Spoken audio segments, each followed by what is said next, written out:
194টা আসনে প্রার্থী দিন, আর ছোটোখাটো জায়গায় দল ঘোষণা না করে ব্রিগেডে এসে দল ঘোষণা করুন।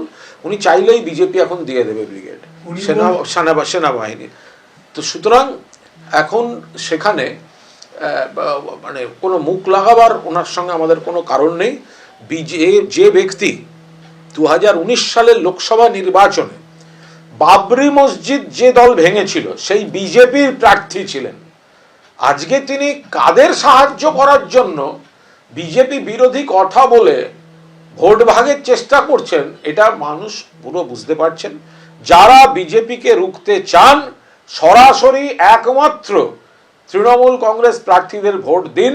অন্য কোথাও ABCD কাউকে ভোট দেয়া, অন্য কোথাও তৃণমূল ছাড়া কাউকে ভোট দেওয়ার অর্থ ঘুরিয়ে সেই বিজেপির হাত শক্তিশালী করা। কাল হুমায়ুন কবিরের নতুন দলের ঘোষণা, তার আগে বিভিন্ন জায়গায় পড়ল ফ্লেক্স পোস্টার। মুর্শিদাবাদে ইতিহাস তৈরি হতে চলেছে, দাবি ভরতপুরের সাসপেন্ডেড তৃণমূল বিধায়কের।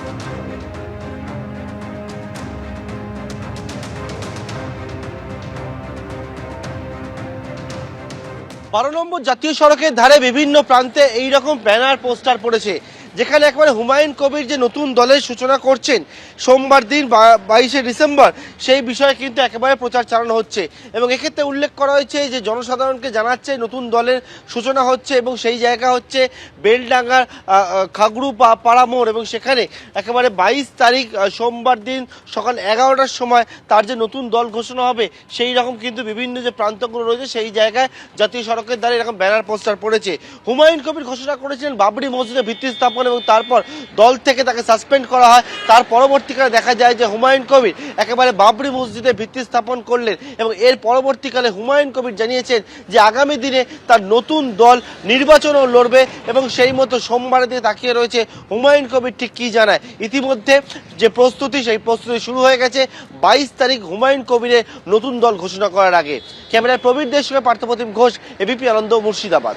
মুর্শিদাবাদের তো একটা ইতিহাস আছে যে বাংলা, বিহার, উড়িষ্যা পরিচালনা হতো এই মুর্শিদাবাদ থেকে, যেটা লালবাগ শহর বা মুর্শিদাবাদ।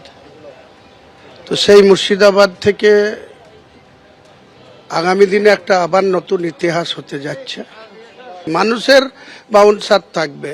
মুর্শিদাবাদ সহ বাংলার যারা অবহেলিত, লাঞ্ছিত, বঞ্চিত, অবজ্ঞা যাদের কাছে প্রতিনিয়ত শাসক দল করেছে, সেই সব মানুষের কাল উপস্থিতি থাকবে।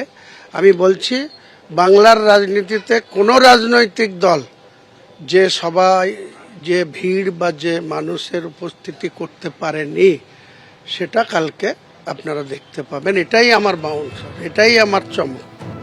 রেজিনগরে হুমায়ুন কবিরের বাবরি মসজিদ তৈরির প্রস্তুতি তুঙ্গে। যেখানে মসজিদ তৈরি হবে তার আশেপাশে বিক্রি হচ্ছে ইট, রীতিমতো ইটের দোকান বসে গেছে।